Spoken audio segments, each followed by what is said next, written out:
성경이 말한다 Q&A 신앙생활에 관한 여러 가지 질문과 대답 시리즈입니다. 오늘은 그 43회로 무조건 믿습니다 하는 그 맹신 태도가 싫습니다. 이런 분들의 의견에 대해서 우리 말씀으로 답변을 드리겠습니다. 로마서 10장 17절 그러므로 믿음은 들음에서 나며 들음은 그리스도의 말씀으로 말미암았느니라. 오늘날 젊은이들의 시각으로 볼 때 기성세대의 신앙 태도는 합리적이 아니라 덮어놓고 믿기만 하면 된다는 맹신에 가깝다라는 그런 생각을 하고 있습니다. 그 원인은 이른바 심령 대부흥회가 지난 세대에 크게 영향을 끼쳐 열광적인 분위기로 신자 수를 늘려 교회마다 사람들로 가득 찼던 역사에서 비롯된 것입니다. 교회 예배와 부흥회 시에 청중들이 이성적이고 차분하게 말씀을 연구하고 말씀에 감명을 받고 그래서 동의하여 아멘으로 화답한 것이 아니라 감정적 흥분에 휩싸여 아멘, 할렐루야를 외치던 모습이 후세대에게 각인되어 있기 때문입니다. 성경적 관점에서 참된 아멘은 깊은 확신에서 우러나와야 합니다. 대중선동과 광적인 분위기 속에서 지르는 함성은 참된 아멘이 아닙니다. 사도행전 19장 32절 사람들이 외쳐 혹은 이 말을 혹은 저 말을 하니 모인 무리가 분란하여 태반이나 어찌하여 모였는지 알지 못하더라.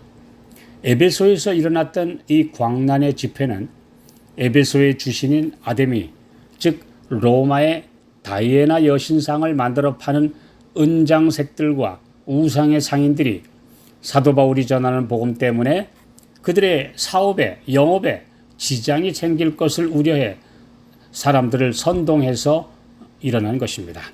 크도다 에베소 사람들의 아데미여라는 이 구호에 사람들은 흥분해서 주먹을 불끈 쥐며 모여들었고 배후 조종 세력이 누구인지 뭐 때문에 난동이 일어났는지도 모르고 온 도시가 광란의 도가니에 빠졌습니다.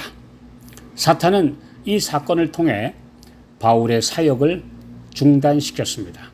에베소에서 3년 동안 그가 신실히 일했지만 이런 사건 때문에 결국 그곳을 떠날 수밖에 없었습니다. 이처럼 흥분에 의한 대중들의 열광은 결코 의의 선한 열매를 맺지 못합니다. 그 배후에 하나님의 성령이 아니라 사탄이 있기 때문입니다.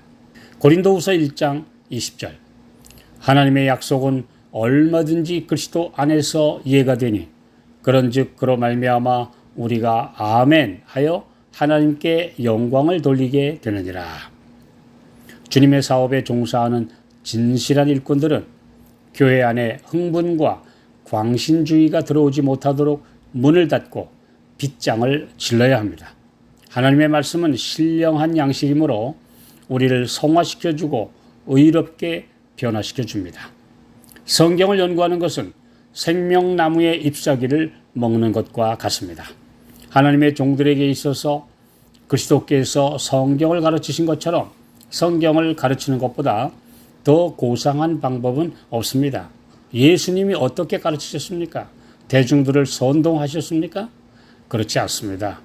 천국은 마치 이와 같으니 라고 만인이 공감할 수 있는 진리를 차분하게 설명하셨던 것을 우리가 사복음서에서 보지 않습니까? 하나님의 말씀 가운데는 신령한 영양분이 있어서 영적 양식이 되며 영적 굶주림을 만족시켜 줍니다. 그러나 일시적 흥분은 그때만 지나면 아무것도 남지 않습니다. 잠시 동안 거룩하게 되고 성도가 된 것처럼 느꼈을 뿐 열기가 식으면 허전하고 허탈한 감정이 밀려듭니다. 신앙적 감정으로 얼마 동안 신앙생활을 계속할 수는 있으나 진정한 거듭남이 없는 신앙생활은 무미건조해지고 활력이 점차 식어지게 됩니다. 그 결과 형식적인 신자들이 다수가 됩니다.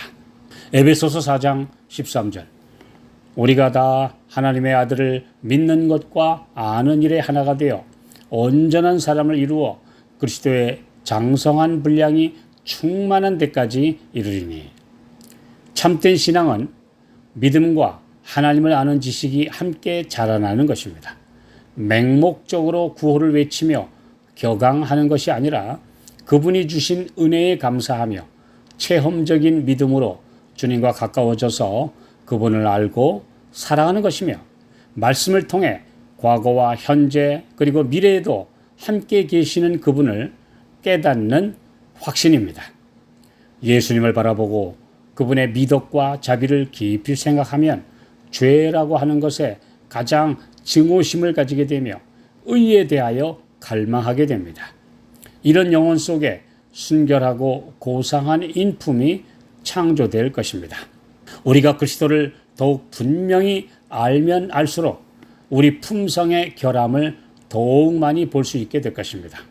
이때 예수님께 이것들을 자복하고 거룩한 능력의 도우심으로 참다운 뉘우침을 가질 때 성령께서는 이런 결점들을 제거하실 것입니다. 이렇게 함으로 그리스도 안에 있으면 새로운 피조물이라는 그분의 말씀이 그대로 성취됩니다. 이것은 맹목적인 신앙, 광신적인 신앙 태도와는 전혀 다릅니다.